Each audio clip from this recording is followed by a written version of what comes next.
Today's date, September 11th, 2022. 21 years after horrible events took place in New York, Washington, D.C. Lest we never forget 9/11/2001. My name is Matt Knight, joined on this somber day in the Checkmate Studios by Mr. Chris Andrews. We want to thank everybody for listening, as always, taking time out of your day. We thought today would be a great occasion for two red-blooded white males such as ourselves to... Red-blooded Americans. Americans. We're not quite Toby Keith white. No, nobody's that white. Yeah, well, Toby Keith's that white. Yeah, maybe Alan obviously. Jackson. Maybe Alan Jackson. Earlier, we filmed a tribute to all those who lost their lives and served after 9/11/2001, the day that the towers came down. And we're still sipping on our old fashions that I instructed you on how we made on that YouTube video. I'll post a link in our bio. Enough of the shameless plugs. Just wanted to say thank you all for joining us. This is a day of quiet remembrance for all those who died not only on that day, but after that day, defending American freedom because of events that happened that day, to include the soldiers that died in Benghazi, as well as the exit from Afghanistan last year. Absolutely. If you haven't had a chance to look into what transpired when we pulled out, which is probably the least manly thing you can do, is pulling out. When we pulled out of Afghanistan, if you haven't had a chance to sit down and look at what exactly transpired, there are firsthand accounts that are now coming out. Shameless plug to Black Rifle Coffee. If you haven't checked out their YouTube, check them out. They did a really good firsthand accounts of those that served in Afghanistan at the time when our fearful leader decided to remove all the troops, suddenly overnight decided to take everyone out of Afghanistan, and the ramifications and the lives that were lost, unfortunately, because of that. So if you haven't had a chance to look at that or check that out, definitely do so. One thing I wanted to get into, and I know I didn't talk to you about this, Matt, but so a little bit of a curveball, and I apologize about that, but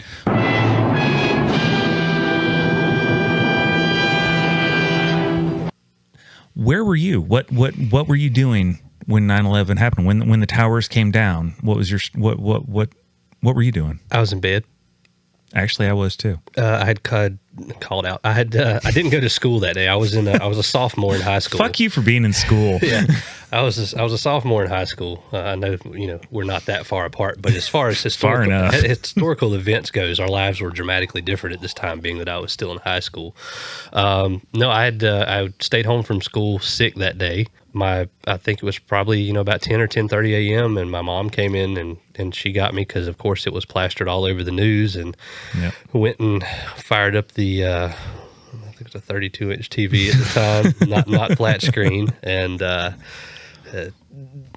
dialed the satellite dish in to probably MSNBC at the time, I think, is what was broadcasting the most coverage, because the local channels would go in and out on different things. But sat there and watched that while eating two Eggo waffles with orange juice for breakfast. I'll remember it from now on. Holy shit! Everybody has those events in life where they remember where they were at. So that was me. What was yours? Chris? Yeah, there's very few things that I remember quite as clearly as where I was and what I was doing during 9/11. The only thing that comes close is I'm old enough, unfortunately, to remember watching the Challenger space shuttle explosion. Yeah. I remember watching that live on television in school. Because at the time we were still the space NASA and the space thing was still cool enough where they chose shuttle launches in school when I was going. Was that 89? 86.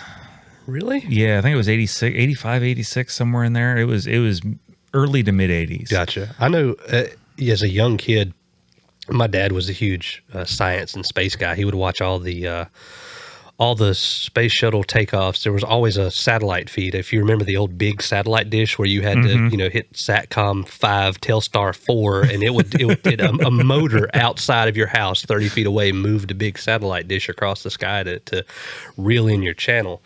There was one of those channels, it's probably one of the C-SPANs, that would broadcast the NASA, all of the NASA launches, and he would watch those. And I know that I think it was just from his kind of love of all things space that I kind of remembered more of that than a lot of people in my generation or my age would, because it was something that we talked about a lot. It's like, oh, well, if you remember back when the Challenger exploded, and some of the astronauts' names were brought up in tributes for years after that. And I was born in '85, so it's probably in the early '90s where we were learning about planets and space, and that became like a kind of a weird reoccurring theme. Is like me digging into what happened with the Challenger. Yeah, but for me, 9/11, at the time I was working at a nightclub, and so I'd gotten off work and come home. I'd probably racked out maybe an hour before. My roommate came in, bust in the room, woke me up out of I was dead sleep. I like, number one, I was drunk because I worked at a nightclub. Right. And I'd maybe been asleep for 2 hours if I was lucky, and woke me up and in this delusional state of what the hell is going on? Why are you in my room? He flipped on the news on my TV in my room. And it took me, I remember it taking me a couple minutes to process. And I asked him, I'm like, what the fuck are we watching? What is this movie you put on? Yeah. Because you were like, there's no way jet fuel can burn through steel.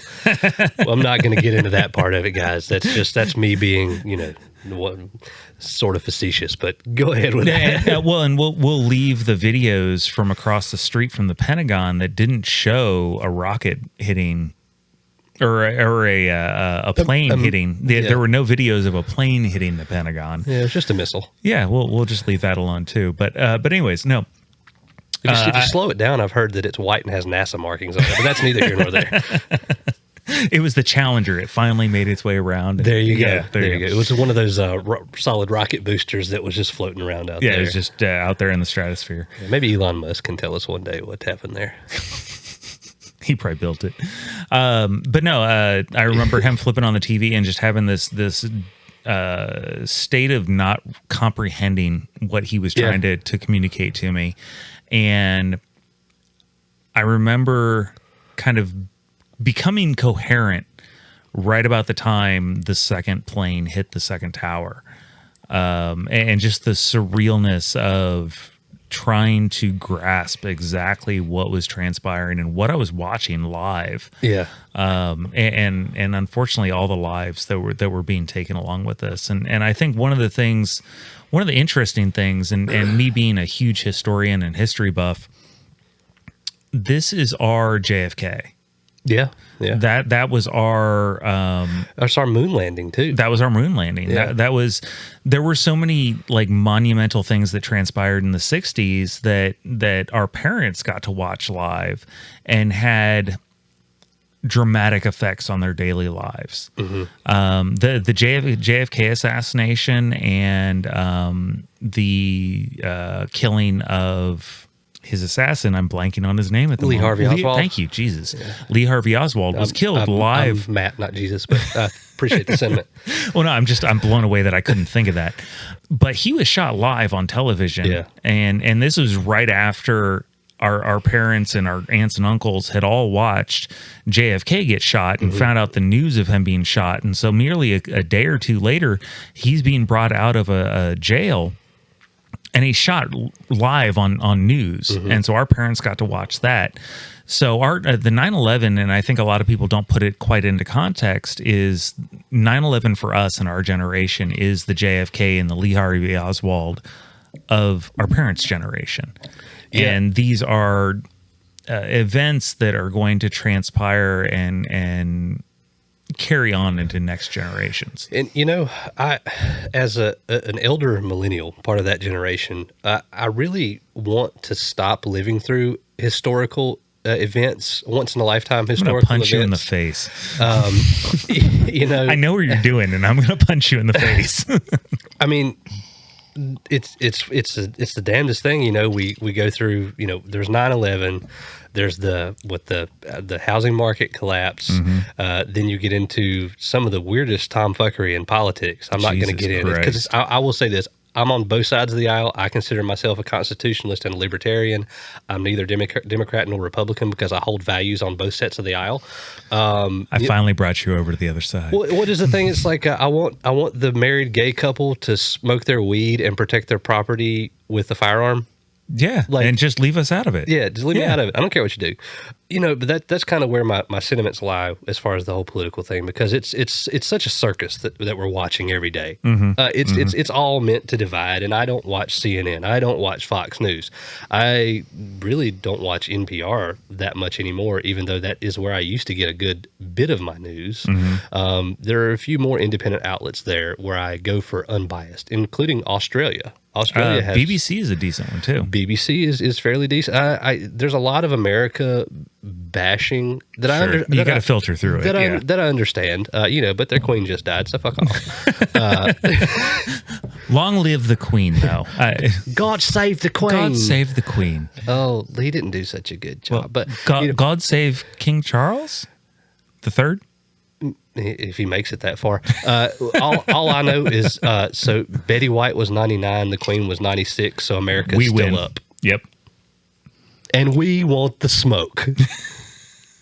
You know what? That calls for one of my favorite sound effects. This goes to you, Great Britain. I'm better than you, and you know it. Hell yeah, brother.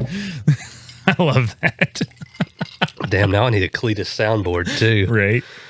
Yeah, sorry for any of you Brits listening who have some emotional damage. So I'm sure they'll get over it in 1,776 years. Yeah, just pour out some tea into your local harbor. You know, just make a statement, right? So, you know, while I don't think America is what it used to be, we are still the greatest damn country on the earth. Absolutely. I'm proud to be an American patriot, and which is why we wanted to do that tribute to 9/11. It brought us together, and I the sentiment goes, I wish us as Americans could be what we were the day after 9/11, what we were on September 12th, 2001.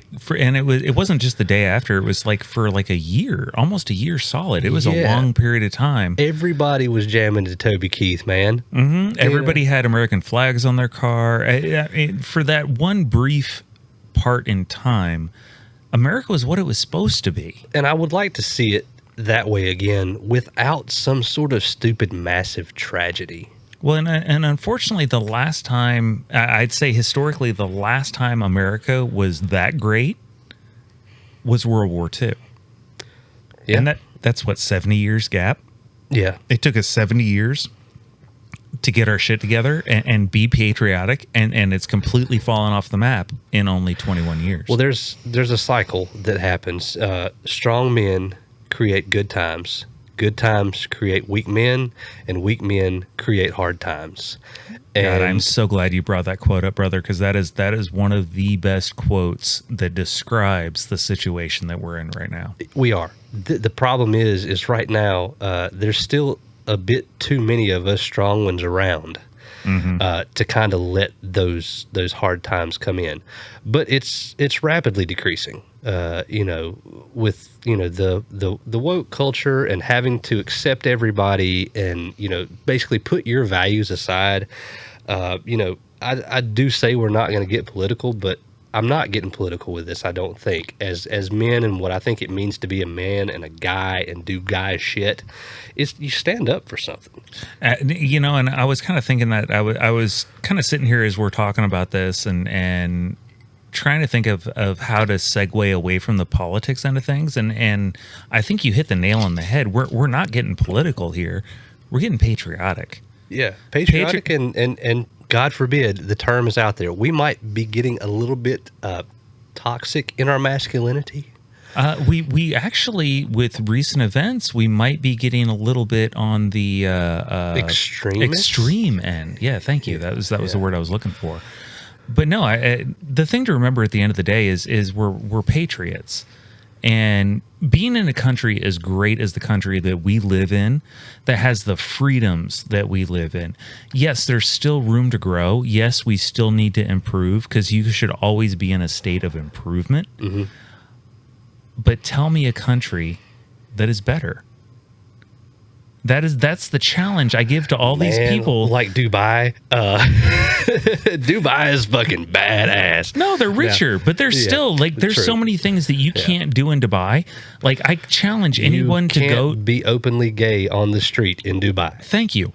I challenge you to go to Dubai, and I've talked to people that have been there and lived there. Mm-hmm. There are so many things that you have to take into account as far as just daily living and how you conduct yourself as a person, that as an American we take for granted. But in countries like Dubai, you can do the normal same, just something that is completely innocuous to you that we would do here in the United States that no one would give a second thought to. But in Dubai, you're going to go to jail for it. Yeah, I mean, you know? it's And Dubai is a beautiful country. If you've ever seen video or film or pictures of Dubai, it's a beautiful country. Well, it's kind of brown and desertous, but it's beautiful. It's as utopian as it will ever get, because there are so many damn rules. That's the thing about people talk about these, that we need to become a utopian society and we need to further society. Well, you're just creating more rules, and more rules equates to less freedoms. I will fully get behind the utopian society idea if you can show me one that's worked. Well, The Indian in the Cupboard was a pretty good novel. Haven't read it, but that was just a stupid segue. But basically, it's a kid who has the Indian in his cupboard. Anyway, that's another one from my childhood. Did he let him out? That's where the shit got a little weird. Oh. The Indian got out of the cupboard. Shit, see, you teased this, and now I want to read it. Or now I want somebody to make a movie out of it, so I don't have to read it. They did, oh. Yeah. It's called The Indian in the Cupboard. Oh, fuck off. Yeah. I don't think that they did the whole, I think it was a trilogy, maybe more, of the books, but it was, I enjoyed reading those books a lot when I was a kid, and I'm, again, being politically incorrect, because now there were no Indians, they were actually Native Americans in the cupboard. Native, no, they've come up with a new term for them recently. What is it? Indigenous peoples. Yep, yeah, that's it. Yeah, well, yeah. I mean, if they want to be called, I'm fine with it. If that's the case, in Surrey County, the methamphetamine addicts are now the indigenous peoples, because I'm pretty sure that's where they came up with that shit. Indigenous meth heads. Yeah. Only in Surrey County, though. Maybe Stokes. Maybe Stokes County. Well, so I think, what is it? Pilot Mountain is in Surrey, I think, and they call it Meth Mountain. Oh, wow. Really? At least that's what they call it. The other inmates in the Danbury jail called it. Well, I knew a girl once who called Meth Mouth. Is that kind of similar? Well, I mean, when we were working for a Verizon retailer up in King, in Stokes, we had a loyal customer named Seth Amphetamine. And, well, his girlfriend was Meth Mouth. That's what it was. I thought it was Fred Methyl. Fred Methyl. Shout out, Ken. Good job, buddy. Stupid idiot. Stupid idiot. So go check out our YouTube tribute to 9/11, where I make an old fashioned. I'm not a bartender, and I'm sure if you are a bartender, flame me in the comments. I can take it, but leave your contact information. That way you can come on the show and tell me everything that I did wrong. Moving on. I feel like that's going directly to our buddy Kevin Bishop. Being a bartender, I feel like he's going to tell you 9 different ways you fucked that up. He will, and I'll tell him. But he'll do it in over a 45-minute time. He will, and I will tell him every way that I hate his life for him. And that's nothing I'm talking behind his back, because I've already told him this in a text message. We were supposed to do a podcast last week, and he got busy tweeting watching The Bachelorette. That's not guy shit. That's why he doesn't come on this podcast. I mean, did he unclog his vagina when he was done, or? You know, that weirdly shaped Capri Sun that his girlfriend had in her purse. Oh, dear God. It tasted odd. It's like really salty and Salty. vinegary. Kind of like pennies. Yeah, it tastes like pennies. Yeah. Okay. I don't. It was weird. It was weird. So it's good to know his vagina's unbacked, though. It is. Yeah. It is. Yeah. Kevin, we love you. Yeah. And we're going to talk shit about you on the air, but, we still love you. You're our favorite metrosexual somewhat guy. Period.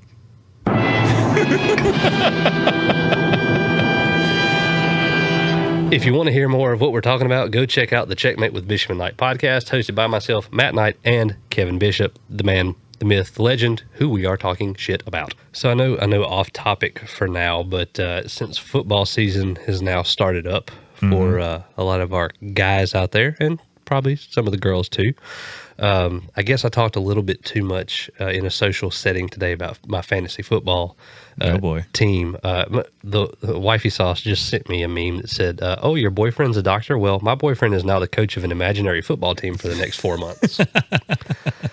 But along the same lines of patriotism, there's nothing greater than football season for a lot of people. It's not, to me, what it used to be. I think politics has invaded that a bit too much for the past few years. I'm trying to get back into it this year because it seems like the uber wokeism has kind of started to fizzle out with the NFL movement. So I'm watching it a little more closely this year than I have in years past. I'll tell you, I'm a little bit on the opposite end of that spectrum. Yeah. And I know this probably isn't going to be a popular opinion. But if you disagree with me, please let me know. Let us know. Email us. TheGuywirepod@gmail.com. There you go. I have checked out on football for like this will be the third season. And you're a big Chiefs fan. I've been a Chiefs fan since Joe Montana was throwing the football for him. So that was back to 93, 94. No. Yeah, I think 93, 94. I always get him confused with the Hallmark actor Joe Montana. It's easy to do. Yeah. But no, I've been following football and a football fan for a number of years, ever since back then. And it's just the last couple of years, it's just a bunch of overpaid babies. Mm-hmm. And take the politics. I know the kneeling during the anthem, that pissed me off.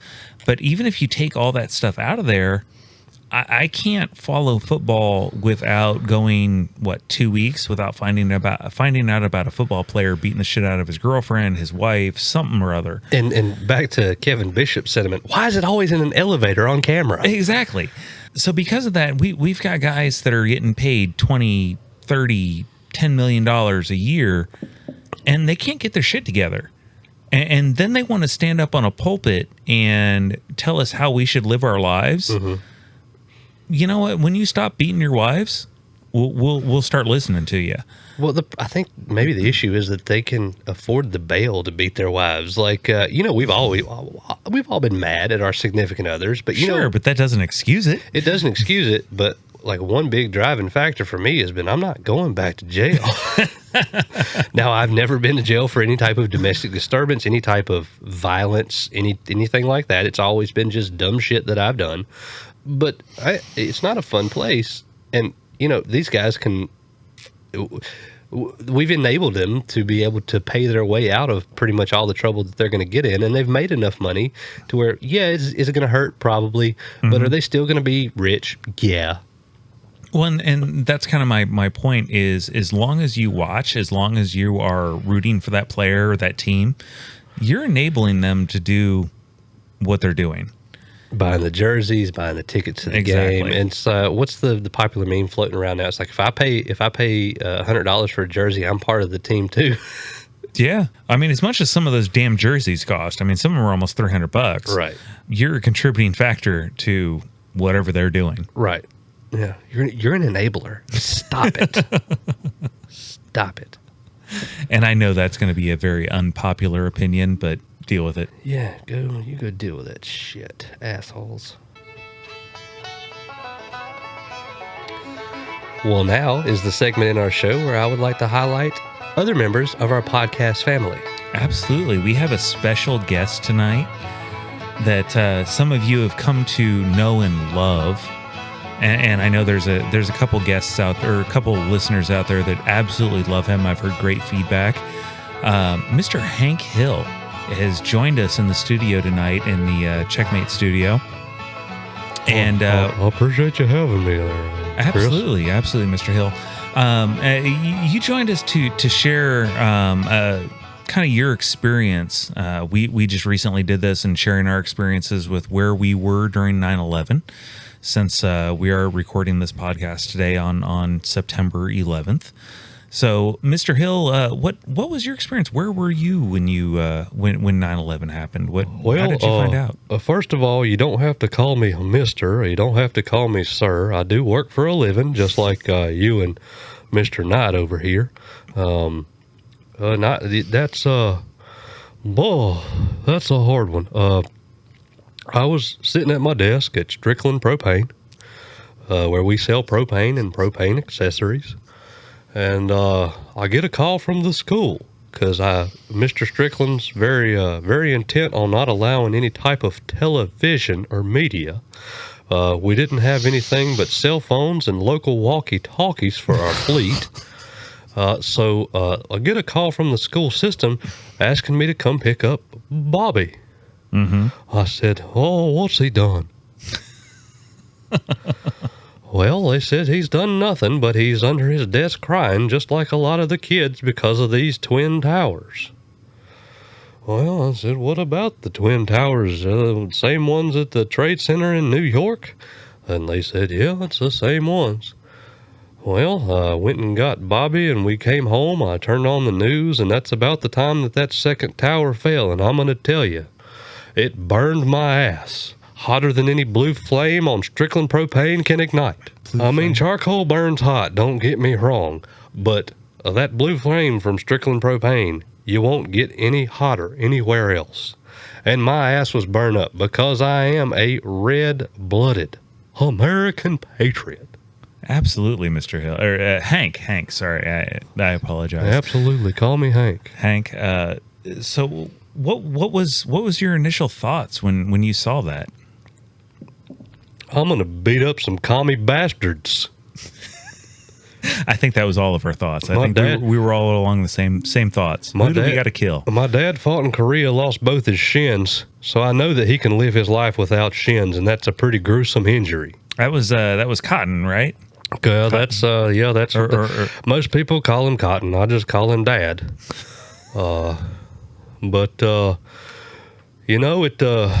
It was a lot. We had to really come together, and we were great after that happened. And a lot of very brave men and women went over and did the job. They didn't have to. They volunteered. It wasn't like the previous 2 world wars, which I don't know anybody who is a historian, but I always looked at World War II as a continuation of World War I. It was really World War I and a half. It was basically the angry ex stormed out of the room and then came back in and said, "You know what?" I think you're absolutely right there. So no, I was too old to do anything. Bobby was too young, but I knew a lot of people that really stood up and said, I'll be your hucklebearer, if you know the line from the movie. Absolutely. If you listen to our last podcast, you get a little information about that. I haven't caught up on it yet. Well, you'll have to do that here soon. Matt Knight is over there saying that he has a clip. I'm your huckleberry. There it is. That's a Doc Holliday. I felt like I wanted to go be a badass like Doc Holliday with better lungs. No, I think you're absolutely right. That was the sentiment for most of our country at the time, and unfortunately, it was fleeting. It was short-lived, and we could use some of that today. A lot of people really forgot about what the values are here today, that we should just be kind to your fellow man, live your own morals, stand up for what's right, and take care of your family. And when all that happened to those innocent people that worked in those office jobs in those towers, no better, no worse off than I am. I really feel like that put life in perspective that a lot of people will never have again. Mm-hmm. you keyed on a couple of things, right there that I think are pretty profound. You keyed on a couple of things there that are pretty profound and lacking from our society these days. So I thank you for bringing those up. Well, it's a respect thing. Everybody's got so wrapped up in what the talking heads on the TV are telling you, and not going back to the Sesame Street. They never told you how to get to Sesame Street, but you always knew where it was now, didn't you? Mm-hmm. All right. I think people now need a roadmap on how to live their entire damn life, and they're too worried about who liked my post on the Facebook. Uh-huh. My Facebook is just 34 profile pictures of me looking down at the camera because I don't know how to work the damn thing, and it doesn't really matter to my everyday life. It doesn't affect me emotionally what somebody says about something that I share or post with my friends because it's there for me and not others. Mr. Hill, I'll say, or Hank, sorry, I keep doing that. Well, you're a respectful young man, and I appreciate that. I try to be. And that's something I think is lost quite a bit from our society. And I think you're illustrating some of that for me, so I appreciate that. But I will say there were a couple of really good pictures of your grill on your Facebook recently as well. You've got a pretty impressive grill there, sir. Well, I was the top salesperson for the year of 2021 and so far in 2022, and Mr. Buck Strickland was nice enough to do a contest where he gave me a propane, and I never thought I'd do it. It's half propane and half charcoal. Holy Jesus. Buck said it was all right, so I've been learning both. Now, while the propane fire is hotter, the charcoal fire is more flavorful when you know how to do it right. Absolutely. Well, it's good you're expanding your horizons. If nothing else, from a sales perspective, you can help guide some of your customers to what the best options are going to be for them. Now, I will say, any of you charcoal customers, your charcoal company ain't going to come out to your house at a moment's notice and replace that charcoal for you. That's very true. But you call up old Buck Strickland Propane, and if I have to come out myself, I'll be there. Blue flame burning bright throughout the night. I'm more reliable than the mailman. Rain, snow, sleet, and hail. You'll probably need propane. It's like Eric Clapton said, if you're down on the farm and you're trying to stay warm, propane. If your sister is hot and your fingers are not, propane. Well, Hank, thank you very much. I appreciate you coming on to join us today and sharing some of your experience from 9/11 and some of your expertise on propane and propane accessories. I'd like to make sure that you're available in the future. Would you like to join us for maybe a future podcast that talking about propane? I can. I'm glad to join you live in living color in the studio. I'm on my way from Arlen, Texas, up to Washington, D.C., to do some lobbying for the fossil fuel industry because of all this electric bullshit that they're coming out with, knowing that the grid can't handle it. And Gavin Newsom out in California is telling you don't buy anything but electric cars, but you can't charge them, so they're going to Florida to buy the generators. Now, I've seen your basement generator that is both runs on propane Absolutely. and gasoline. Yes, sir. And I find that to be very fascinating. Yeah, no, I went with a dual fuel is what they call it. It can run on either gasoline or propane. And I choose to run it on propane because of the shelf life is much longer. I don't use my generator unless there happens to be a power outage. So normal gasoline that you buy at the gas station isn't going to have the shelf life that propane will. So my propane and propane accessories make sure that I have power when I need it. You're exactly right. And any of you jackasses running companies out there with these electric forklifts, you can strap a propane tank into one of those, and your charging cost and your fuel cost will immediately go down. And if that's the only thing keeping you from turning a profit in your year one, then you need to come see Buck Strickland. No, you need to come see Hank Hill. Buck doesn't do any selling. You come in that door, I'm going to be on your ass. Like Alex Stancic, right? I don't know who that is. He knows who it is. Is that the son of a bitch that sold my grandma a cell phone she didn't need? Absolutely. I'm pretty sure he sold her a LG. It was like a G4 or something I'm going to find him and whoop his ass. Yeah, because there was a recall on those things, and he did not do her right. I'm going to smack him across the face and tell him, Shut up, bitch! well, boys, now that I see Matt Knight's coming back in the room, me and him, we've got a weird love-hate relationship, but I'm going to let him get back on his microphone. I appreciate him the opportunity for letting me warm his seat up. It's not quite as hot as a tank of Strickland propane would make it. Yeah, you're kind of in his seat, and I think he's giving me the eye that you need to mosey on along. We'll see you guys next time. Remember the fallen, 9/11. Everybody who gave their lives, we appreciate every damn one of y'all.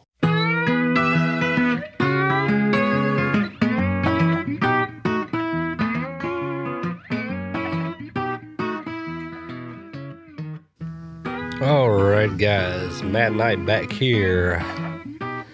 Checkmate Studios coming right at you. 9/11 patriotic episode. Guys, go check out Wild Bill, Last Stand podcast. He'll educate you on some stuff. We also have a couple of friends, Miss Molly and Nina, that have started their own podcast as of yesterday. Got the first episode on the books. Two Undead Girls.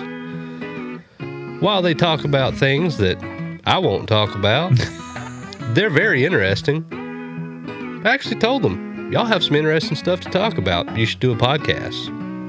While I won't listen to it. Probably won't listen to it because it's not things that interest me.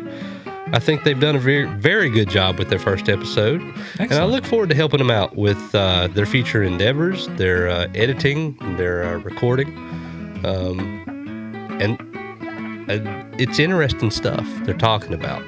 Both of them are widows, and they talk about coping with loss, among other things, such as astrology and how the Mercury is in Gatorade and how Capri Suns and Geminis and aquariums don't get along. It's good shit from a troglodyte such as myself who is uneducated on those subjects. I'd actually like to be somewhat educated. So, I mean, can they help me understand how crystals can better my life? I think you have to put them in your vagina. I don't have one. They can help you get one. Oh, really? Yes, they can. I'm definitely watching or listening, not watching, listening. Two Undead Girls. I will post the link in our episode description. Go check them out. Give them a like, give them a follow, give them a share. The same thing that we ask of you all. Absolutely. And there's another one. There's another one out there. Oh no, that's just Checkmate with Bishop and Knight. That's my other podcast. Go listen to that one. Go listen to that. We could give a shout out to our friend Michelle. Ah, yes, Sips of Crime. Sips of Crime, Sips absolutely. Of Crime. Yeah. If you like murder, mystery, macabre, some maybe paranormal. And I feel like they all kind of tie together. They do. They do. And it is coming up on the time of year where I'm going to change my name from Matt Knight to Matt Fright. Ooh, Matt Fright Knight. Matt Fright Knight. Oh. I gave you a middle name. You did. You gave me a damn middle name. I've never had one of those before. My mom didn't even bless me with one of them damn things. Tell you. No, Hank's already left, damn it. Yeah, you can't just come back in here busting in the room. And tell you what. I heard his truck pull out of the driveway. Is that a Ford? Absolutely. Yeah, I thought it was a Ford. Yeah, it's the only thing Hank would drive. His was an older... I mean, he'd drive it to the end of the street until it broke down. That's why Ford has those comfortable tailgates, buddy. I'm telling you what. I drive a Ford, so I can say that. So I've always liked Dodge trucks.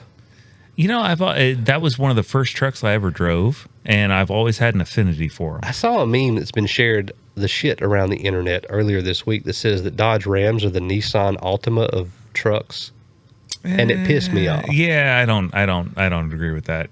Yeah, I mean, but I think well, no, I mean, they had Sam Elliott do their commercials, right? Well, there's no other reason to buy anything if it's not endorsed by Sam Elliott. I mean, if Sam Elliott told me to buy a iron, I'd go buy an iron. Yeah, if he told me to buy or a blender. If he told me to buy a fucking sandpaper pocket pussy, I'd probably go get that son of a Jesus bitch. Christ. I wouldn't use it, but I'd buy it. I'd buy it, yeah. If shucking corn, it's gotta be, gotta be a use for it there somewhere. The corn shucker 5000. Corn shucker 5000. I think I dated her once. Oh, wait. Was that out loud? You were the corn shucker motherfucker in that period. No, actually, I married her. That's right. Well, there you go. There you go, gentlemen. Because she wasn't just a friend. I don't have friends. I got family. There you go. Thank you, Dom. Dom Toretto. What a patriot. Absolutely. So going back to patriotism and being patriotic, Mr. Knight, you served. I did. I worked at this great restaurant called the Northern Belle. Back in 2012.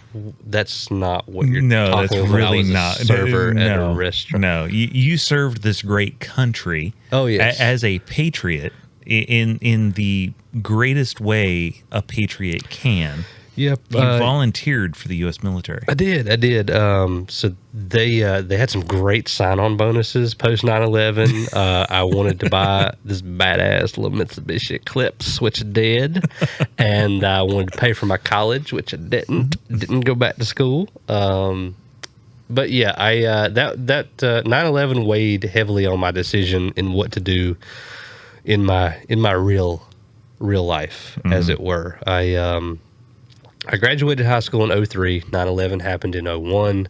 Worked a full-time job with my own apartment 2004 to 2005-ish. And then I joined the Army, raised my right hand in 2005.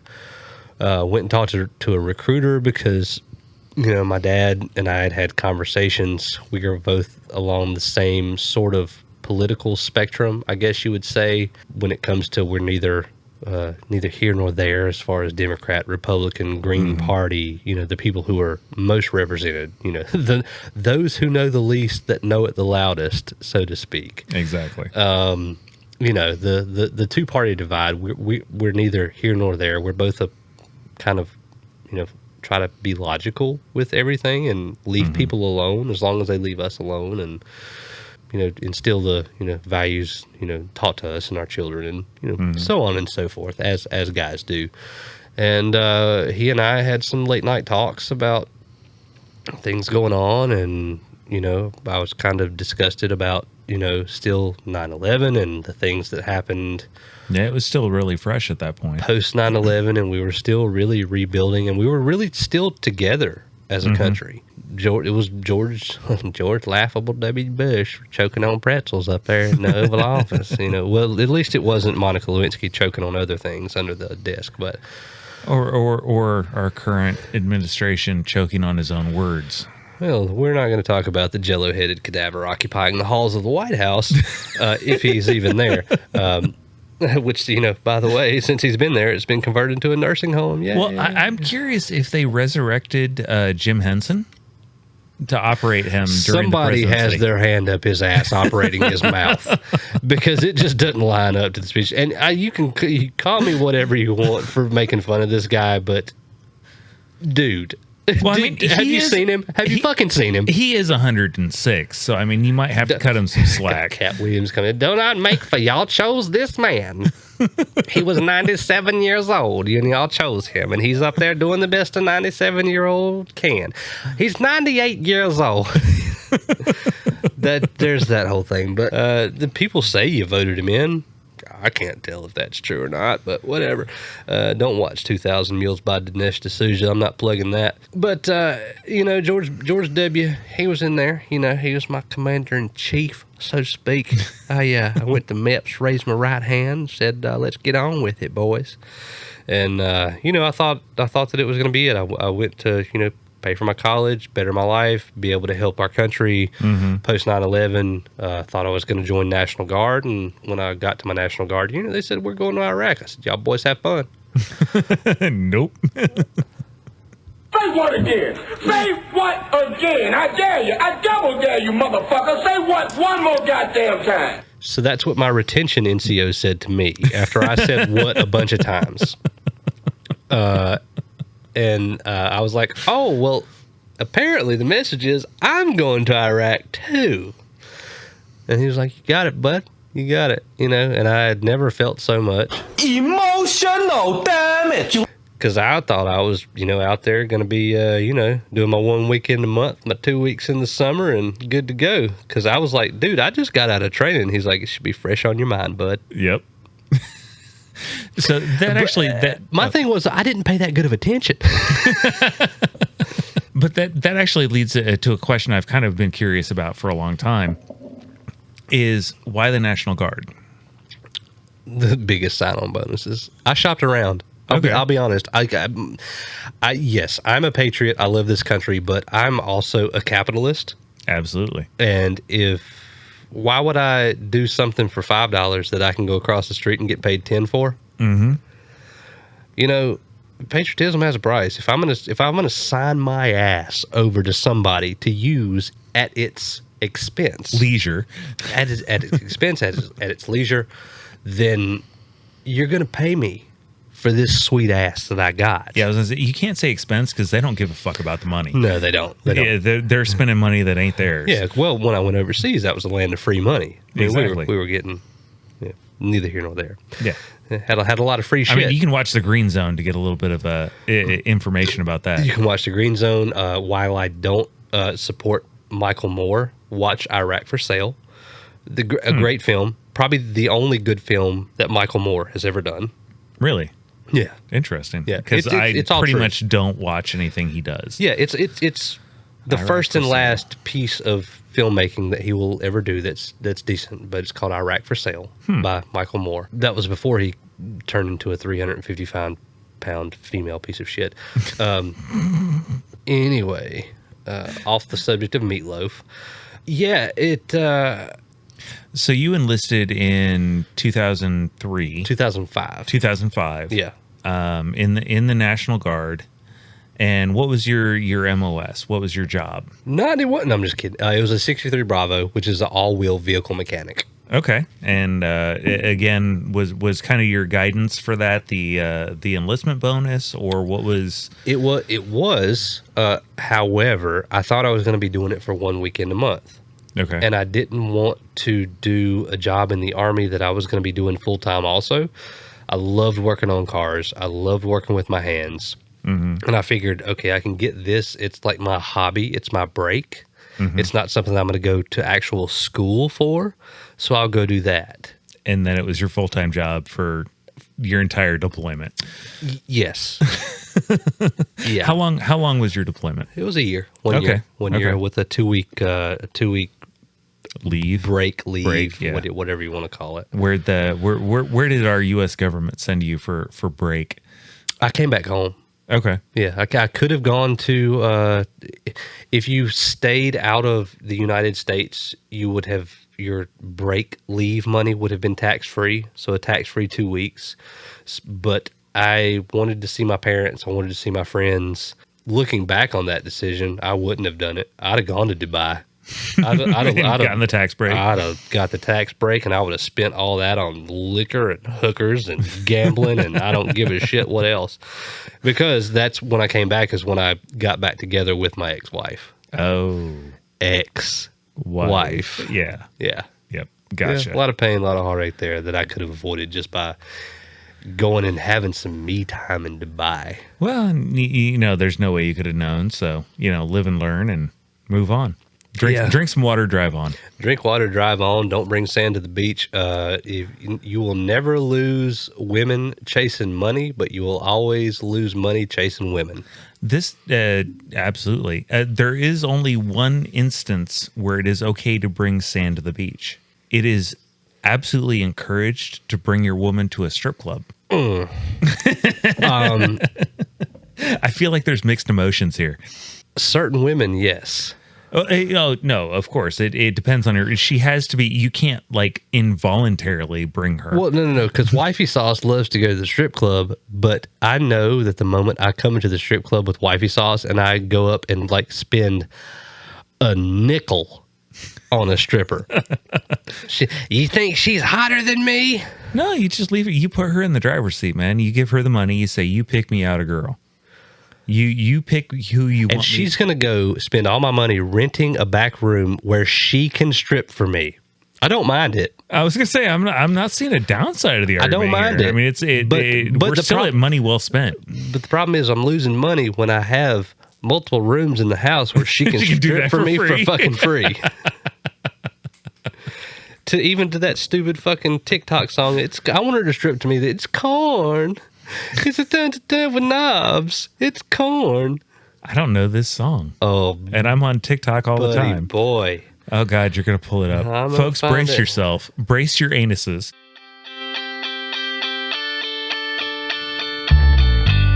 For me, I really like corn. What do you like about corn? It's corn. A big lump with knobs. It has the juice. It's got the juice. I can't imagine a more beautiful thing. It's corn. I can tell you all about it. I mean, look at this thing. When I tried it, I don't anything change. But the best thing about corn is the grease. The corn break can restore your energy. You really appreciate that whole core when you love something. If you anyone loves corn, if you come to me, I can tell you all about it. If I was surrounded by corn, I would love it. It's corn. So I'm on TikTok way more than I would like to admit, and I think I've heard that song, but the content creators that do it, they always like put something on the screen that you got to read while that song is playing. So I don't think I've ever acknowledged that song. Yeah, it's funny. It's just a little kid that he's talking about how corn is great, and then some guy was like, some guy sampled it and was like, "It's corn. It's That's a big freaking lump with hilarious. knobs.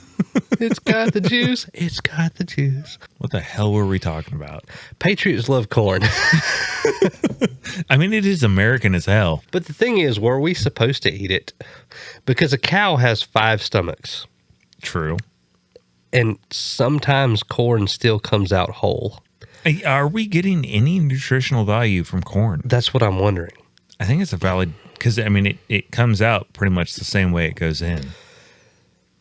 Was it the high fructose corn syrup is supposed to be super bad for you? So, all of these sweeteners. It comes from corn. It comes from corn. You can fuel your car on corn fuel. That's very true. So should we be eating corn? Deep thoughts with Guy Wire. Yeah. But I'm going to keep watching corn, I tell you. I watch corn grow from sun up to sundown, boy. Knee high by the 4th of July. I tell you what. Shit. And actually, is it knee high? No, it's at your eye by the 4th of July. Knee high to a grasshopper. Yes, that's what it is. Yeah, no, it's anytime I drive through an area that got cornfields, like the first thing I think about is the date, like what date it is, and in relation to at your eye by the 4th of July. Yeah, and because all I'm checking is this farmer where he's supposed to be? Right, because where he's supposed to be is putting Vaseline on his ass and running backwards through that field. You know, that's one option. Yeah. Yeah. My, how the turntables have turned. Yeah. Yeah. So let's talk about your buddy Chad a little bit. Absolutely. So he's not here. Unfortunately. Miss you, Chad. Do you know about the time that he enlisted, or about the time or what made him want to enlist? No, actually, and that's a great person to bring up. He had enlisted prior to 9/11. I think he enlisted somewhere in 2000, 99, somewhere in there. So he was one. Oh God, I'm gonna get flamed so much for this. He was one of the teachable retardeds. Yes. Yeah, he actually that's a very bad way of saying the people that enlisted right before 9/11 while we were on the longest run of non-wartime possible, and then it's like, oh shit, now we're in wartime. Then the shit just got real. Shit just got real, and those guys that came in to to Baghdad to that initial push. Who didn't know that Afghanistan or the Iraqis and Afghanis had the access to these shape charges and the explosives that were left behind by years of war with Russia and themselves. Oh, they had lots of practice before we even got involved. They were getting fucked up because the Humvees and the vehicles had fiberglass doors. Yep. Let that sink for a minute. Like that's big shit right there. Yeah. And I think that's something that gets skimmed over a lot of times. And it's something, if you are interested in military and you understand what happened in the military during Iraq and Afghanistan, there was a point in time, around 05, 06, 04, 05, 06, where they actually started armoring 04. Humvees. I would probably say 04 to 05, where they had to start doing retrofit kits on these Humvees, putting not larger engines. They were retrofitting turbochargers onto the engines to pull the weight that the frame wasn't designed to take. So frames were cracking on these engines. Wow. Which, as a mechanic, is one thing I would have to check with our fleet of vehicles. But before that, when they were getting hit by all these IEDs and this, homemade jackleg technology from, that they were taking springs and putting them in between Christmas lights and taking the lights off and stringing them across the road. So when the spring was compressed by the vehicle tire, it would set off the detonation charge on the vehicle. But they're riding around with fiberglass doors and they're starting to get hit with this shit. And the guys are wearing their flak vests. They don't have like the plate carriers or the IBAS systems at the time. So they're getting like other flak vests and draping them over the doors, but they still haven't figured out how to cope with the underbody of the vehicle. And even the shape charge where they're pounding out a copper plate into a concave position and then blasting that out creates a ball of superheated copper that can go through pretty much any goddamn thing it wants to. So to put that into layman's terms, for those of you that have not been in the military or are not understanding military jargon, they were getting fucked uppier than I was. Yes, and really the big thing is we as a country, our government, our U.S. military sent our troops into a combat zone in vehicles that basically had tin foil for armor. These Humvees, which was the primary vehicle for transportation, were not armored at all. And you're sending them into the Viet Cong, pretty much. Because they don't wear uniforms like we do. This was our generation's Vietnam. Yeah, they would shove children in front of convoys to stop convoys. Well, it's really scary how similarly Vietnam paralleled our involvement in Afghanistan. Well, the only difference is the terrain. You come out of the rice paddies into the mountains. Well, and I mean it was difficult terrain. Period. Whether you were in the jungles or in the mountains, it was difficult terrain. Well, even if you go like to take the terrain out of it, and you're going through the cities, and you're just driving through a city like Tikrit, you don't know who has a grenade. Everybody looks the same as far as the general populace. Yep. They're not wearing a jersey with Tom Brady's name on the back of it that definitely says you're an asshole. Saying I'm going to throw a grenade at you. It can be whoever, whatever, wherever, whenever, when they feel like it. I would actually say that could be a learned lesson for our powers that be. When do our powers that be ever learn a lesson? Well, but that could be a learned lesson for our powers that be that think that their F-15s are stronger than the U.S. populace. The Viet Cong didn't even have rifles. No, they had rifles. They were Russian surplus left over from World War II. Some of these There was a lot of there were a lot of Viet Cong that were shooting Mosin Nagants. Right, but some of these fuckers were dropping down out of trees with fucking wooden spears. Yeah. Okay. That's a good parallel about, the F-15s or whatever, but even other invading countries, such as... Never underestimate the little guy. Never underestimate Appalachia. Yee. I'm American, and Yeah. I don't go into uncharted portions of Appalachia that I've never been to, and I don't know the people. Yeah, you won't find me driving around West Virginia if I don't know where I'm going. Exactly. Yeah. There's a reason that a nail will combust a shotgun shell in a piece of fucking galvanized pipe underground. And just as a reminder to those that might be listening, behind every blade of grass is a gun. However, in America, behind every gun is a blade of fucking grass. So watch your ass and watch your shit. And behind every gun is a redneck. Yee. Yeah, not everybody enlisted, but everybody who enlisted taught somebody to fire a fucking gun. Yeah, no, that's absolutely true. Well, off from the morbid shit here. Pew pew. Yippee-ki-yay, motherfucker. So why do we live in the greatest country on earth? Why 21 years later are we celebrating America after everything that happened post 9/11? Because it's still, despite every bullshit issue that we've got going on right now, despite the fact that we are a nation divided, despite the fact that we have a government that is labeling half of our country as terrorists, essentially. Two-thirds. Two-thirds, thank you. Yeah. A majority of our country as terrorists. Between 74 and 75 million patriots. Yeah. As terrorists. I saw a good meme the other day. It's like, you thought I was MAGA before? Now I'm ultra MAGA. Right? You just fueled the fire. Do you know why Billy Joel's clothes never got dry?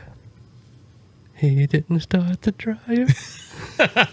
Well, I mean, Ryan started the fire, so I mean that's very. But he didn't start the dryer. Damn it! Why didn't you start the dryer? He's just leaving those wet ass clothes in there to get moldy. Soggy. Wet. Gotta put your tablespoon of ammonia in there now. Damn it, Ryan. So we're talking about the lack of up armor on the Humvees and what the guys were getting into. So yeah, when I got overseas, they had started to do the up armor kits on the Humvees for the convoy missions. They had started figuring out that the V shape of vehicle hulls would blast off, so that the U.S. government is signing off all kinds of contracts to companies like Oshkosh. Well, that's where they came up with the MRAPs, right? MRAPs, yeah, with that V-shaped hole to where it takes that blast of an IED under the pavement and deflects it off the sides of the vehicle. So, and for those that don't know, an MRAP is basically a supersized Humvee that is designed to deflect IED blasts from underneath. It's a small submarine on four wheels. Yeah, I think that's a much better way to put it. With an RPG cage around it, which an RPG is a rocket-propelled grenade that when it reaches it hits its intended target, it explodes. So if it explodes off the cage instead of the actual armor, then it doesn't do... Well, because RPGs have armor-piercing capabilities. They do. But if it doesn't hit the armor, it doesn't do that. The blast is deflected. Gotcha. Which is they had hexagonal or octagonal holes on some of these vehicles. They started figuring out the technology. So when I got there in 06, from 06 to 07, the 101st, 101st had already gone. The puking buzzards, you mean? The puking buzzards, the idiot. They should not be allowed to wear the bald eagle on their shoulder, because that's not what America is about. But I was with 25th Infantry Division, And we were coming from let's shoot the shit out of everything to let's win the hearts and minds. Gotcha. And that was a weird transitional time for me because we still are mad as shit that these people. So they had a term for those. It's rules of engagement. The ROE, yeah. ROE, thank you. Okay. The ROE changed to it was convoluted. It really was. We had pin flares in our convoys where if somebody drove up on our convoy, we had this pin flare where we would first stop, would audibly yell stop and put our hand up. Okay. Then we would shoot a pin flare at the vehicle. Then we would have a small arm, which we considered a 5.56 as a small arm. We would shoot that in front of the vehicle. Then it would get shot at the block of the vehicle. And if that still did not stop the pursuant coming on our convoy, that's when we got out Old Painless. The old Ma Deuce. The old Ma Deuce. M2, 50 caliber, chain fed machine gun. That girl gets. No sights. A tracer. You just walk it in. A tracer every third round, and you walk her in until she starts eating what she wants to eat. There you go. But that started in front of the vehicle, then through the engine block. And then if that still did not stop the pursuant, then you just start filleting Just putting shit to work. whatever's in the vehicle. Yeah. And then when we got hit by an IED, you have to look and see what's around the IED. Does somebody look like they're running away from it? Okay. Rules of engagement after an IED blast get a little fuzzy because you just got fucked up. So You can't hear anything. You can't really comprehend anything. You've probably got a concussion. Mm-hmm. So you're just like, let me just shoot everything around me. So basically, and you said that took place around what, 05? That was 06, 07. 06, 07. So Yeah. there was a major shift in how the U.S. military engaged our enemy. Correct. So the 101st, 101st got sent in prior to that. Like they sent in it was all hands on deck from 01 to 04. Mm-hmm. 04, 05, 206, they sent in a lot of the combat heavy units, the 10th Mountain, 25th ID had a big presence, which I was over there with 25th ID. The 82nd Airborne. And ID's infantry division. Yeah, the the 82nd Airborne, and then the 101st, 101st was in Multinational Division North, or M&D North, where I was at. Okay. And they were given the direction, just shoot the shit out of everything. Wow. And then we come in and we're winning the hearts and minds. I think it's funny that the rivalry within the cavalry divisions is still there. My father was a Vietnam veteran with the 7th Cavalry. Okay. I'm sorry. Correct me. The 1st Cavalry Division. Okay, so he had the hat. Yeah, he had the hat. Yeah. But the 1st Infantry Division, or the 1st Cavalry Division, and the 101st Cavalry Division were rivals essentially for a long time. And I think it was the 1st Cavalry that termed the phrase the puking buzzards when referring to the 101st Cavalry. That's good because the 101st is literally in the U.S. military the teachable retarded. Well, the 101st did refer to the 1st Cavalry Division as they're referring to their patches. Pony boys. No, it's the color of their backs and the lines they'll never cross and the horses they'll never ride. Okay. If you've seen the patch, you get it. Yeah. But yeah. And then you have the broken TV patch. I don't know what that one is. If you hadn't put me on the spot. You got the broken TV patch, which just looks like a freaking TV with static on it. And then you have Old Ironsides. That's the 1st Armored Division. Okay, it's I was thinking the big red one, but that's not it. Yeah, the Old Ironsides is the 1st Armored Division. Yeah. You have the big red one, which mad respect 1st Infantry to Division. the big red one. Yep.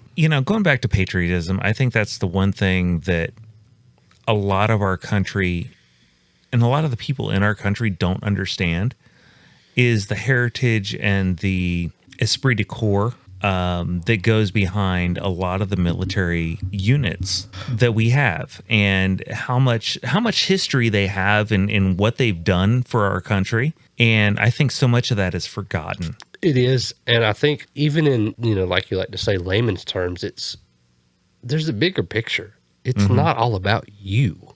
Well, and like we've sat here and cracked jokes about the 101st. They were the Band of Brothers. Yeah. So many people have seen the Band of Brothers. HBO did an amazing documentary that, if you've read any of the stories from the people, the books of the people that were actually there, the people that were portrayed in that miniseries, they did an amazing job of portraying those characters. Yeah. And those are true patriots, and those are true heroes. And those are heroes that are quickly getting forgotten. Captain Winters, he was the commander of the Band of Brothers, and he's written a book on his own that a lot of what Band of Brothers, the miniseries, was taken from was from his book. And if you take the time to read his book and understand his story and what he went through in World War II as part of our greatest generation. The old breed. Exactly. You get a much more prolific and profound understanding of what our grandfathers and grandparents went through in the 40s. Well, it's just like my grandfather was he was the old breed. He was in the 1st Marine Division, the first island invasion of Guadalcanal and Peleliu during World War II, and he was a tough son of a bitch. And that also reserves me to the right to make fun of the 101st. Of the 101st. And the 1st Marine Division. And anybody else out there. Because he and I had the jokes about eating crayons. I said, were crayons even invented in World War II? How did you survive? Like they weren't in K-Rats? Like what was your dessert? Jesus Christ, I wish I'd been there for that conversation. He open hand paintbrushed me. Oh yeah, you had it coming. Yeah. And then I unarmed combative him. He was 86 years old. And he probably whooped your ass. No, I got him. I got the better of him. But you beat up an 86-year-old. I did I only earmuffed him a couple times. But it was fun. He understood now. Okay, it's the respect it's a back and forth respect off the branches, and that's what you can do. But now there's none of that give and take. It's a me society, and nobody worries about the betterment of everybody else or should I drop this to help this. There's no give and take. It's always my opinion is better than your opinion because I'm more educated. I don't care about your life experience because I've read more in books about it. And I'd say that's probably a really good lesson that we could take from the military branches. The military branches, Army, Air Force, Navy, Coast Guard, Marine Corps. Not the Coast Guard. They are a military branch, believe it or not. We don't take any lessons from the Coast Guard. But there has been a huge... They guard the coast. There has been a huge rivalry between these branches since all of their inceptions. I mean, you can go back to the Marine Corps was it came into in 1775, 7? It was right around, I always forget when exactly the Marine Corps was founded. But all of these branches of the military, they have had a rivalry that goes back 200 and 250 years. But at the end of the day, every member of the military, no matter how much shit somebody in the Army talks about the Marine Corps, somebody in the Navy talks about the Air Force, they all know at the end of the day, they're all doing the same job. All doing the same job.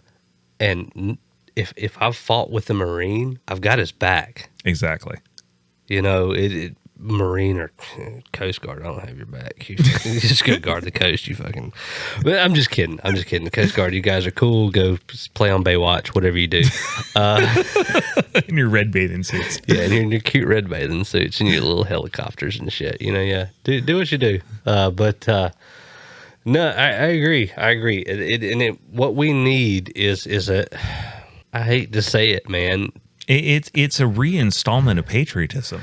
It is. And I hate that the last great one that we remember is 9/11 because of so many things that had to happen. And also, for those of you on the Q side and the conspiracy side of what we say, there is a lot of questionable shit. How was one of the pilot's passports found 2 blocks? When airplane windows don't open and the jet fuel burns at this temperature and there was that should have been incinerated. You know, there's a lot of questionable shit, and I'm not here to bring that to light. There were massive American lives lost that day. Whoever did it, be mad at it, band together as Americans, as patriots, and come together. Don't let this divisive politics bullshit suck you in and say, oh, it's Trump versus Biden versus Ron DeSantis versus Gavin Newsom versus this person. It's not. And at the end of the day, take a step back. Take a step back from whatever media source you decide to use to get your information. Take a step back from that mainstream media and say, how does this fit into being a patriot? How does my viewpoint support and help the greater good? Because that is what our grandparents did, is they took a step back. They said, what can I do to support the greater good? What can I give up? What sacrifice can I make to support the greatest country on the planet? Exactly. Stop thinking so selfishly, okay? The thing is, there are a lot of things out there that are working against you, but how does an ant build a colony? It works together with its brothers and sisters. Next time you go to fill up your gas tank, remember that our grandparents at one point in time were rationed gasoline. They were rationed candy.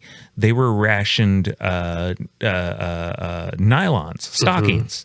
They were rationed the things that we take for granted. They were rationed so much of the stuff that we can just walk into a store, get on Amazon or walk into a grocery store and just purchase without any consequences, without any thought. Yeah. They were rationed for 5 years. And they could only ride dinosaurs for 2 hours a day. And they walk to school uphill both ways. With a hot baked potato to keep them warm. That's what they did. So ask yourself, what sacrifice have I made for the greatest country in the world recently? Ask not what you can do for your country, but what can your country do for you? Yeah. No, I'm backwards. Ask not what your country can do for you, but what you can do for your country. Yeah. Which is turn off the fucking news, get off the narrative, and go be a patriot and be good to people around you. Be good to your neighbor. If we're all good to our neighbor, if we're all good to somebody that we interact with on a daily basis. But don't covet your neighbor, because that can get real sticky. If you're lucky. Look, there's these commandments things in the Bible. I know y'all ain't religious, but just try to do them commandments things. They're good rules to live your life for. Don't covet thy neighbor. Jesus will thank you. Don't be sexing up your neighbors. Don't be doing unless you're single and she's single. Okay, guys. Okay, don't be murdering. Don't be raping. Don't be killing. Don't be pillaging. Don't be burning. We ain't Vikings out here no more. He likes mounds. He likes almond joys. That's all I'm saying. But folks, we just wanted to take this time to remind you that we live in the greatest country that has ever been. Not just that is in existence today. We live in the greatest country, the freest country, the freest Even though country. you got to buy a license to fish, we are free. Turn off your news. Interact with one another. Voting is private for a reason. You don't have to spew all your political garbage on Facebook or whatever social media that you know. Gabby Hanna, you mentally ill bitch, take yourself off of social media. Get out and vote and shut the fuck up. Get out, vote, shut the fuck up about it.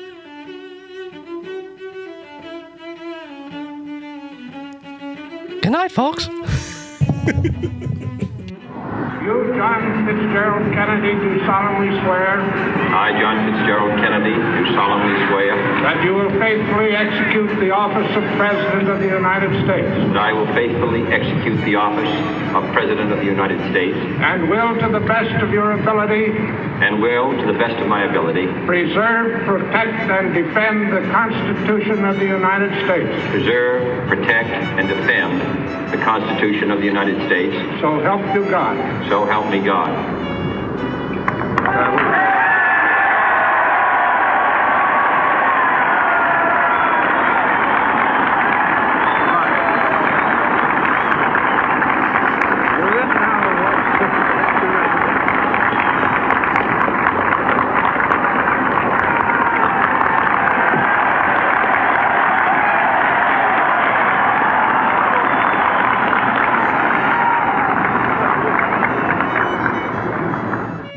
Vice President Johnson, Mr. Speaker, Mr. Chief Justice, President Eisenhower, Vice President Nixon, President Truman, Reverend clergy, fellow citizens.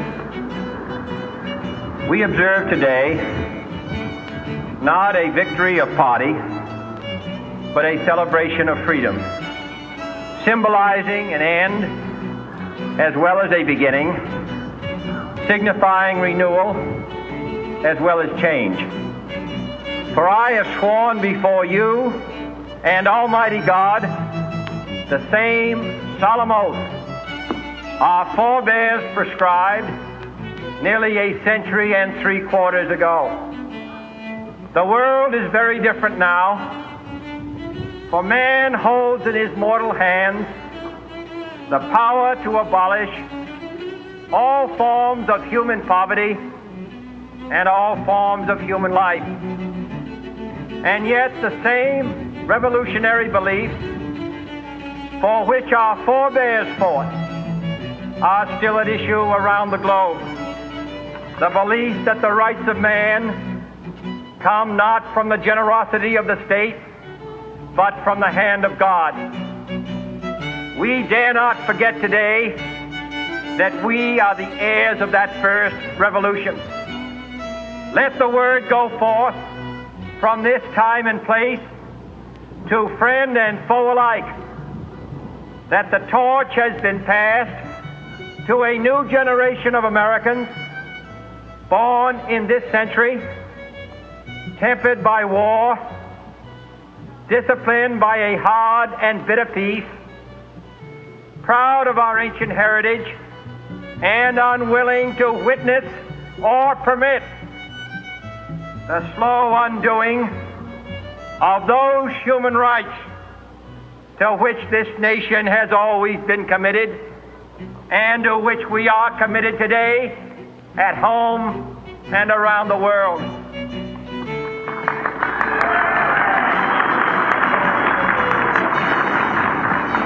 Let every nation know, whether it wishes us well or ill, that we shall pay any price, bear any burden, meet any hardship, support any friend, oppose any foe to assure the survival and the success of liberty.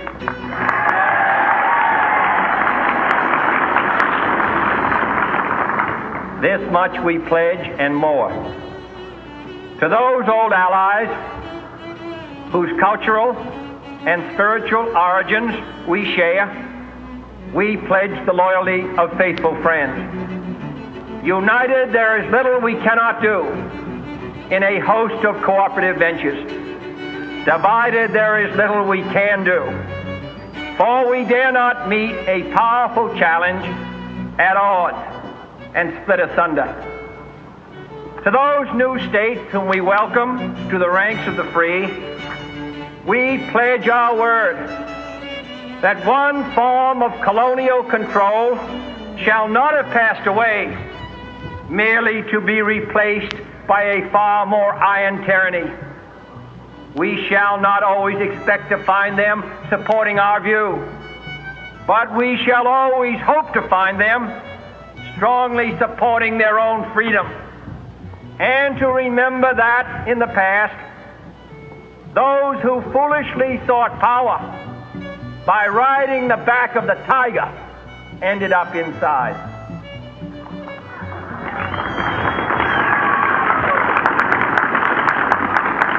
To those people in the huts and villages of half the globe struggling to break the bonds of mass misery, we pledge our best efforts to help them help themselves. For whatever period is required, not because the communists may be doing it, not because we seek their votes, but because it is right. If a free society cannot help the many who are poor, it cannot save the few who are rich.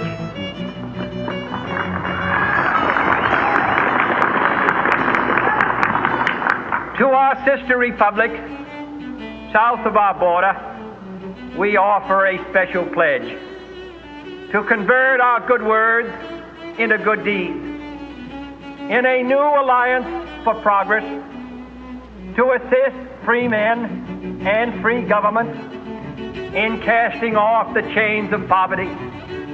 But this peaceful revolution of hope cannot become the prey of hostile powers. Let all our neighbors know that we shall join with them to oppose aggression or subversion anywhere in the Americas.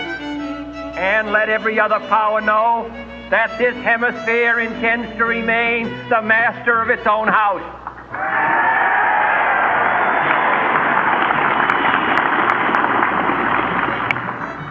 To that World Assembly of Sovereign States, the United Nations, our last best hope, in an age where the instruments of war have far outpaced the instruments of peace, we renew our pledge of support to prevent it from becoming merely a forum for invective, to strengthen its shield of the new and the weak, and to enlarge the area in which its writ may run.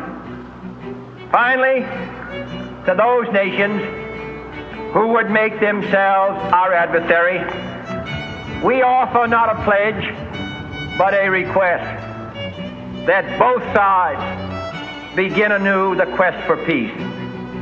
Before the dark powers of destruction, unleashed by science, engulf all humanity in planned or accidental self-destruction.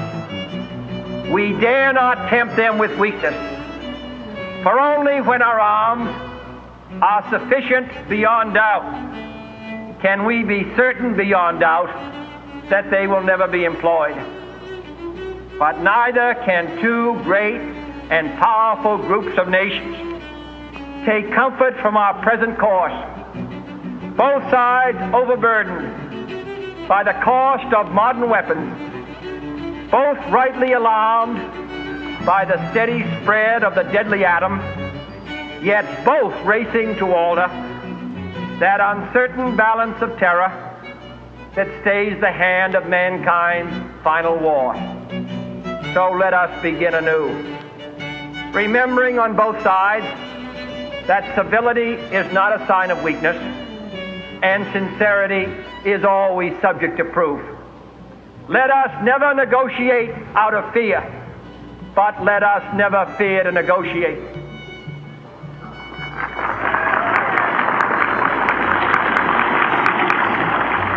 Let both sides explore what problems unite us, instead of belaboring those problems which divide us.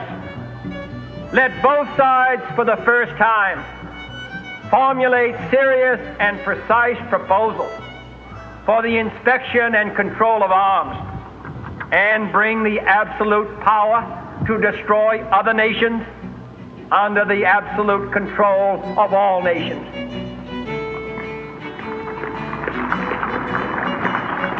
Let both sides seek to invoke the wonders of science instead of its terrors.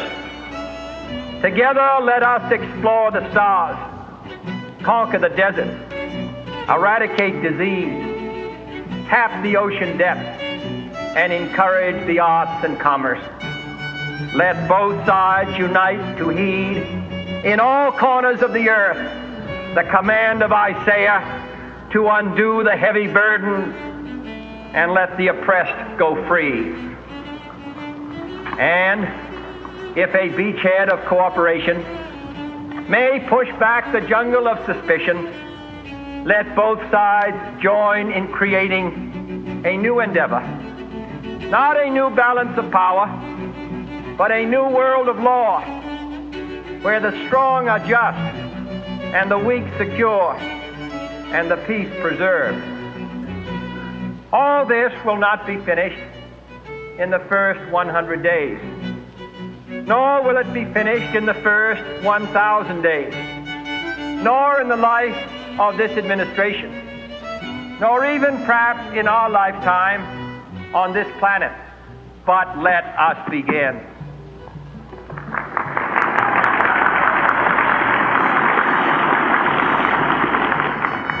In your hands, my fellow citizens, more than mine, will rest the final success or failure of our course. Since this country was founded, each generation of Americans has been summoned to give testimony to its national loyalty. The graves of young Americans who answered the call to service surround the globe. Now the trumpet summons us again, not as a call to bear arms, though arms we need, not as a call to battle, though in battle we are, but a call to bear the burden of a long twilight struggle, year in and year out, rejoicing in hope, patient in tribulation, a struggle against the common enemies of man, tyranny, poverty, disease, and war itself. Can we forge against these enemies a grand and global alliance, north and south, east and west, that can assure a more fruitful life for all mankind? Will you join in that historic effort?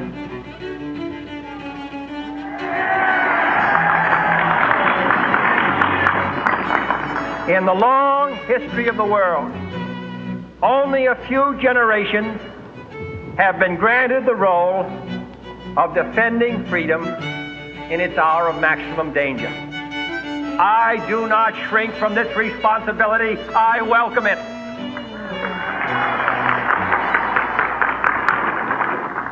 I do not believe that any of us would exchange places with any other people or any other generation. The energy, the faith, the devotion which we bring to this endeavor will light our country and all who serve it. And the glow from that fire can truly light the world. And so, my fellow Americans, ask not what your country can do for you. Ask what you can do for your country.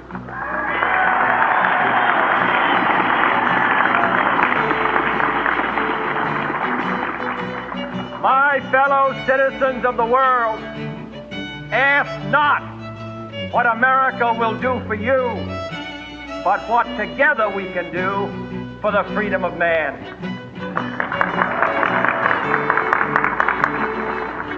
Finally, whether you are citizens of America or citizens of the world, ask of us here the same high standards of strength and sacrifice which we ask of you. With a good conscience, our only sure reward, with history the final judge of our deeds, let us go forth to lead the land we love, asking His blessing and His help, but knowing that here on earth, God's work must truly be our own.